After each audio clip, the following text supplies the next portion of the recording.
right, everybody, welcome back to the channel. It is me, OC Steve, and here is some geek commentary and review of X-Men New Mutants. That's right, I hold no qualms with openly admitting that I am mutant and proud. I have been an X-Men fan ever since the original animated series, going back all the way to 1992. I was a Fox Kids participant, watching it every Saturday, and I have followed the success from X-Men transitioning from cartoon to live action and watched all the good iterations of X2 and all those other great X-Men films to the bad iterations like X3, Wolverine, X-Men Origins Wolverine, and even as of late, X-Men Dark Phoenix. That was kind of a wet fart, needless to say. So that was actually one of the first videos I did for this channel. You can go back and watch me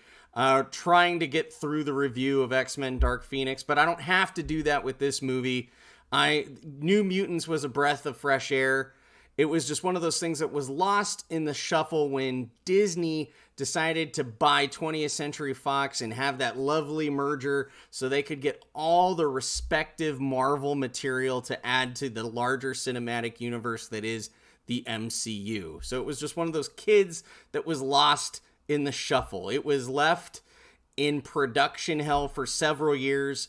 It started in 2017, and now, in the light of a pandemic world, we finally get it out for everybody to watch on digital demand, physical copies on Blu-ray. So needless to say, you could tell there were two trains of thought going on initially, because you had two distinct X-Men universes. You had the world presented in First Class, and then you had the other world that was presented at Logan.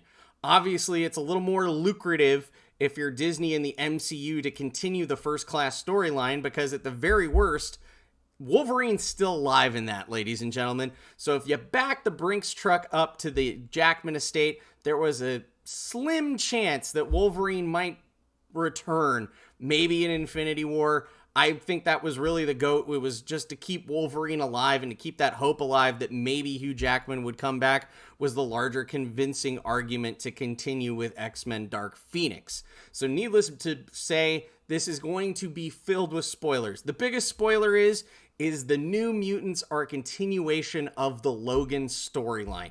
It is set in that future that was presented in Logan with the Essex Corporation, and these are mutants that they are trying to groom potentially to be those contract killers that they were trying to do in Logan.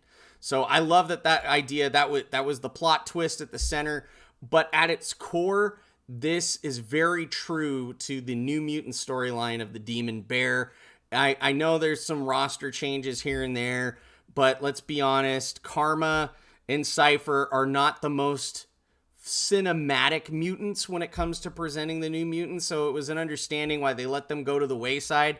That also being said, Warlock is not the cheapest mutant to do. There were rumors initially that if they got a bigger budget, they were going to try to bring on Sacha Baron Cohen to do the mocap and voice of this kind of cybernetic Borg character that's outlandish and goofy and does personalities. It would have been the best version of a MCU Bumblebee that we would have seen, with Cohen doing different impersonations and characters as Warlock.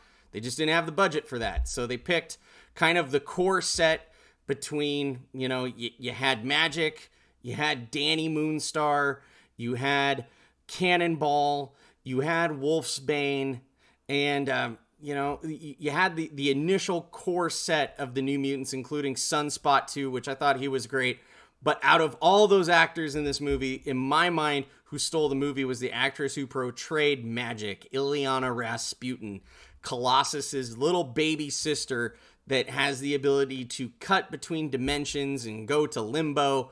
It was kind of neat to see Lockheed. I know a lot of X-Men traditionalists are going to lose their mind over that, going, Lockheed was the pet of Shadowcat, aka Kitty Pryde, but it was just a fun little visual to have with Magic. The Demon Bear storyline was integral at its core. I know some other traditionalists are going to probably go, no, I don't know about Wolfsbane and Moonstar being together. I didn't care. At the end of the day, you got the message that it was a great New Mutants film. I just hate the fact that it was such a good movie It was left to sit in the slow cooker for such a long time that these actors have respectively gone on to go do other things.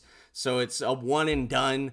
But if you're an X-Men fan, it's definitely worth watching and it's worth your time. It's on Amazon Instant Video right now for $7. If you're sitting at home, you can rent it, have a great time. It's PG-13, so it's not too racy. There are some horror elements with some of the physical manifestations that come from their fears becoming real throughout the course of the movie. But that's great because you get to see that all these fractured teenagers who came into their mutant powers have to combat their fears and be stronger for it and have to unite to help each other with the common goal of escaping this nightmare. So it's a great movie. I would highly recommend it. Out of the last few X-Men films that have came out in the last year, this is a definitely must-watch for X-Men fans. I know it's going to be polarizing. Some people are going to love it. Some people are going to hate it. I enjoyed it. So let me know what you thought of New Mutants in the comments below.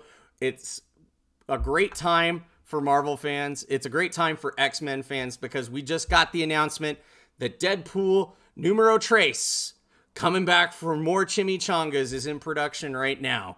So that's some good news on the horizon. Who knows what else in the land of the children of the atom, how it will progress in the next few years. But it's looking bright. So as always, thanks for watching my videos. Please like, share, and subscribe. I am a smorgasbord of pop culture pertaining to wrestling and geek-related news, so I would hope that you would enjoy the ride and participate along with me. And in the words of the great Stan Lee, Excelsior!